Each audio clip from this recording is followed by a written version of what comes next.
Bonjour à tous, bienvenue pour cette première vidéo d'introduction à la sécurité à l'escalade en salle. Alors, on va commencer par vous présenter le matériel et ça commence en escalade par le baudrier. Alors, le baudrier, comment ça fonctionne? Il y a un sens correct pour le placer sur soi. Première chose qu'on va regarder, ça va être la ceinture, cette partie-ci, la partie large, qu'on va mettre à l'endroit en regardant bien soit les écritures qui sont à l'arrière, soit les portes matérielles, sont les sangles qui sont tout autour de la ceinture, qu'on dirige bien vers le bas. Ensuite, on va chercher les boucles de serrage qui se trouvent ici et on les place bien à l'avant et non pas à l'arrière. D'accord ? Des boucles de serrage, on va regarder ensuite l'anneau central qui ne doit pas être tordu, qu'on appelle aussi le pontet, qui doit être bien droit et qui est connecté aux cuissardes par deux sangles qui se trouvent ici. Elles aussi, on va faire attention à ce qu'elles soient bien droites et non pas tordues. Okay ? Quand ça c'est fait, on regarde les cuissardes, les boucles de serrage avec le serrage qui doit être bien dirigé vers l'extérieur de la jambe et non pas vers l'intérieur, sinon ça va être compliqué. Et une fois que tout ceci est bien en ordre, on va desserrer toutes les boucles de serrage. Il peut y en avoir une ou deux sur la partie ceinture et il peut y en avoir sur les cuissardes, parfois pas. On vous expliquera ça après. Une fois qu'on a bien desserré toutes ces boucles, on va pouvoir l'enfiler. Hop. Alors, quand on a enfilé son baudrier, on va faire bien attention à venir placer la ceinture du baudrier au-dessus du t-shirt ou du pull dans mon cas. Pourquoi? Parce qu'on doit être pris au-dessus des hanches. Okay? Une fois qu'on a bien la ceinture à cette hauteur-là, on va pouvoir serrer les boucles de serrage de la ceinture, hop, afin que celle-ci ne puisse plus redescendre en dessous des hanches. Une fois que ça c'est fait, on va pouvoir s'occuper du serrage des jambes. On va venir serrer au contact. Il n'y a pas besoin de faire un garrot. Un bon témoin pour être sûr que le serrage est bon, on doit pouvoir glisser une main entre la cuissarde et la cuisse sans que ça pose problème. Hop, comme ceci. Alors, ça c'est un modèle de baudrier qui est très répandu, c'est un modèle de chez Petzl dans ce cas-ci, mais il y a différentes marques et différents modèles qui peuvent se présenter avec de petites différences, spécificités, même si l'idée globale reste la même. Ici par exemple, vous avez un baudrier qui n'a qu'un seul anneau central, il n'a qu'un seul pontet, là où ici vous en avez trois boucles différentes. D'accord ? On ne va pas rentrer dans le détail de comment utiliser chaque baudrier. Pensez toujours à vous renseigner auprès d'un permanent ou d'un moniteur qui se trouve sur place si jamais vous avez des doutes. Ok, maintenant qu'on a enfilé le baudrier, on va passer à l'action. Alors, quand on commence l'escalade, on commence par l'escalade en moulinette. Moulinette, qu'est-ce que c'est ? Mais c'est tout simplement ce que vous avez l'habitude de voir dans les salles, c'est-à-dire une corde qui est déjà installée sur le mur, qui passe en son sommet dans un relais, et la corde va venir coulisser dans ce relais. Alors, avant de se lancer, on va faire attention à deux choses. La première, c'est de bien choisir la bonne corde par rapport à l'endroit où on veut grimper sur le mur. On va aussi faire attention à ce qu'il n'y ait pas de vrille dans la corde, c'est-à-dire que les deux brins ne tournent pas l'un autour de l'autre. Une fois que les deux brins sont bien séparés, chaque partenaire va en prendre un pour commencer à s'installer.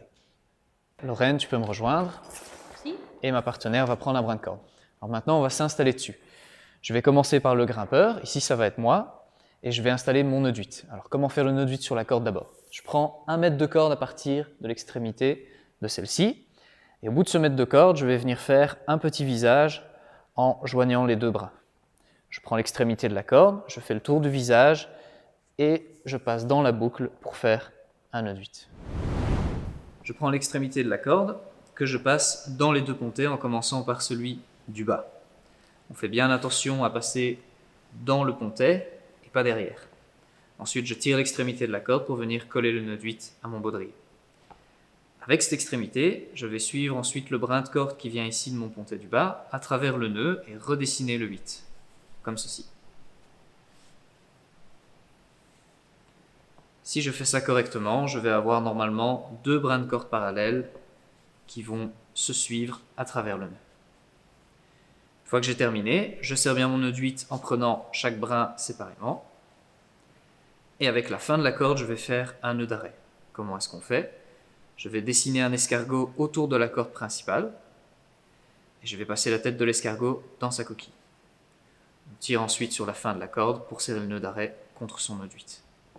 On fait bien attention à ne pas avoir laissé trop de distance entre son baudrier et le nœud de 8. Pour ça, on peut se dire qu'on a maximum la largeur d'un point entre les deux. Alors, pour l'assurage, il existe deux grandes familles, avec ou sans freinage assisté. Vous pouvez prendre la corde à la hauteur de votre hanche et l'installer dans votre système. Alors, il faut faire attention à ce que vous mettiez bien la corde qui va vers le haut du côté du grimpeur et la corde qui va vers le bas du côté de la main. C'est la corde de vie. Une fois que vous avez fait ça, vous allez pouvoir placer le mousqueton sur le système d'assurage. Et vous allez venir l'enfiler dans le pontet de votre baudrier. Vous fermez la vis du mousqueton, vous le tournez de sorte à ce que la vis soit vers le bas et votre système est installé. Alors avec le gris-gris, il faut faire attention à bien prendre les deux ouvertures avec le mousqueton lorsqu'on installe celui-ci dessus. Il faut aussi faire attention quand vous mettez le gris-gris sur le baudrier à ce que la came soit bien à gauche et donc vienne vers vous. Et pour le reverso, vous devez bien faire attention quand vous installez le mousqueton dans le reverso à bien prendre la corde plus le câble du reverso. Une fois que nous avons tous les deux installé notre système d'assurage et notre 8, on va faire ce qu'on appelle le double check. Alors, je vais commencer chez le lot par vérifier 3 points de sécurité. C'est-à-dire, première chose, que la corde ait été placée correctement dans le système, avec, comme elle vous l'a dit là tout à l'heure, le grimpeur et la main, le grimpeur devant se trouver sur la corde qui monte. Ensuite, que le mousqueton est bien verrouillé, la vis est bien fermée, je ne peux plus ouvrir. Et enfin, que le mousqueton se trouve attaché au baudrier sur le pontet central. Et on va passer au 8. Donc je vérifie que la corde est bien passée dans les deux points d'attache, que j'ai bien 2, 4, 6, 8, 10, donc que tous les brins sont parallèles 2 à 2, et que j'ai mon nœud d'attache. Alors, pour l'assurage, on va apprendre le mouvement universel. C'est un mouvement qui se fait en 5 temps. On va d'abord mettre nos mains dans la position de base, donc une main sur la corde du haut et une main sur la corde de vie, et on va faire ceci. Donc je vais tirer, bloquer, main, main, à pleine main, et je reviens. D'accord? Alors, une fois que ça c'est fait, il faut faire attention à notre position aussi corporelle. Donc je dois avoir une jambe en avant pour être plus stable. Ensuite, quand on assure, il faut toujours faire attention à ce que la corde soit toujours bien tendue entre moi-même et mon grimpeur. D'accord? Et enfin, quand mon grimpeur est en arrêt, qui cherche un petit peu ses prises, on met toujours bien ses deux mains sur la corde de vie. C'est parti. Donc vous voyez qu'ici, mon grimpeur commence à monter et donc je fais le mouvement. Vous pouvez constater que je ne fais pas des énormes mouvements comme ceci, parce qu'autrement, c'est plus compliqué, donc on travaille bien à la hauteur des yeux. Et donc, 1 temps, 2 temps, 3, 4, 5. Je tire, je bloque. Mon grimpeur est à l'arrêt, j'ai mes deux mains vers le bas. Alors, pendant que je suis en train de grimper, je peux avoir besoin à certains moments que ma corde soit plus ou moins tendue. Pour ça, il va falloir que je communique avec ma partenaire, toujours en disant son prénom avant. Par exemple, si je veux que ma corde soit plus tendue, je dirais le lot sec. À ce moment-là, elle sait qu'elle peut tendre la corde. Ça peut être pour différentes raisons, je sais que je vais tomber, j'ai besoin de me reposer, ou quand j'arrive en haut du mur, par exemple. Il peut arriver aussi que dans certaines situations, j'ai besoin que la corde soit un petit peu plus lâche entre nous. Dans ce cas-là, je vais dire le lot du mou. Voilà, et elle va faire circuler la corde dans l'autre sens dans son système d'assurage pour que la corde soit plus lâche. Je suis arrivé en haut de mon mur. Maintenant, je vais vouloir descendre. Première chose que je fais, j'appelle ma partenaire pour qu'elle tende la corde. Le lot sec, s'il te plaît. Ici, mon partenaire vient de me signaler en faisant un pouce vers le bas qu'il voulait descendre. Donc, ce que je vais faire, c'est que je vais tendre un maximum la corde. Et une fois que ceci est fait, il va pouvoir se mettre en position. Je vais lâcher le mur avec mes mains et me mettre en position. Pour ça, 2 mains sous le nœud de 8, et je viens monter mes pieds à plat devant moi, à hauteur du bassin, plus ou moins, jambes écartées pour ne pas balancer à droite et à gauche. Mon partenaire est en position, donc j'observe que mon partenaire est bien installé, les 2 pieds à plat sur le mur, et je vais pouvoir commencer à le descendre. Pour le descendre, j'ai une main sur la corde de vie que je vais venir passer sur la partie arrondie de mon gris-gris, et l'autre main qui va actionner la manivelle. Faites attention que la manivelle est très sensible, donc vous voyez qu'ici j'arrive à une résistance, et je vais un petit peu au-delà de la résistance. L'autre main, elle est autour de la corde, d'accord, mais je ne la serre pas. Et je viens la mettre à la hauteur de la poche. Et je fais descendre doucement mon partenaire, tout en l'observant pour être sûr que je ne vais pas trop vite ou qu'il ne réagrippe pas le mur. Hop, je penche légèrement le dos en arrière pour bien garder les pieds hauts, ne pas se recroqueviller, parce que sinon on va avoir tendance à s'aplatir contre le mur.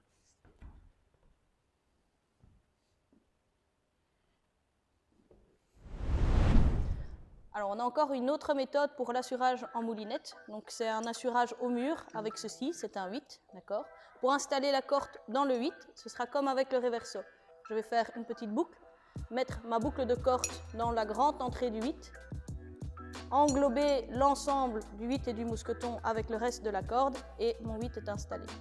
Une fois que je vais venir le mettre sur un relais au mur, il faut faire attention à ce que quand je mette mon 8 au mur, les cordes ne se croisent pas comme ceci. Donc il faut bien faire attention à ce que la corde de vie soit dirigée vers le bas. Et puis ensuite, hop, je viens mettre le mousqueton dans la plaquette et je verrouille. Je vérifie que c'est bien verrouillé et je suis prête pour l'assurage. Maintenant que le système d'assurage est installé, mon partenaire va pouvoir commencer après avoir fait un double check. Okay. C'est parti. Donc ici pour l'assurage, le mouvement va être très similaire avec le reverso et le gris-gris, sauf qu'on va avoir une petite phase en moins qui est de bloquer. Donc on tire, main, main et je reviens. Vous pouvez observer que la corde du bas, qui est la corde de vie, je ne la lâche du coup jamais et je la prends bien comme avec les autres systèmes à pleine main. Alors maintenant mon partenaire va vouloir descendre. Donc je vais tendre à fond la corde. Il me signale qu'il descend, je mets mes deux mains sur la corde de vie et j'attends qu'il soit bien assis en position dans son baudrier. Une fois que ça c'est fait, je vais pouvoir, avec la main la plus éloignée, la rapprocher de l'autre main et la reculer. Et je fais donc coulisser la corde doucement dans mon système jusqu'au moment où mon partenaire est au sol. Et voilà. Merci. Voilà, on espère que cette vidéo vous a bien aidé. Alors, on va vous mettre en lien deux vidéos. Une première avec différents systèmes d'assurage parce qu'on vous en a présenté ici que deux, le reverso et le gris-gris. Et une deuxième vidéo avec tous les nœuds d'encordement, enfin, peut-être pas tous, mais un bon paquet de nœuds d'encordement que vous pouvez utiliser parce qu'ici, vous n'avez vu que le nœud de 8. Alors, très important, si c'est la première fois que vous allez vous lancer en escalade en salle, pensez à passer via un professionnel. Cette vidéo ne suffit pas en tant que telle. Voilà, on espère que ça vous a donné l'envie et le goût de venir grimper avec nous et de vous croiser bientôt en salle. Salut!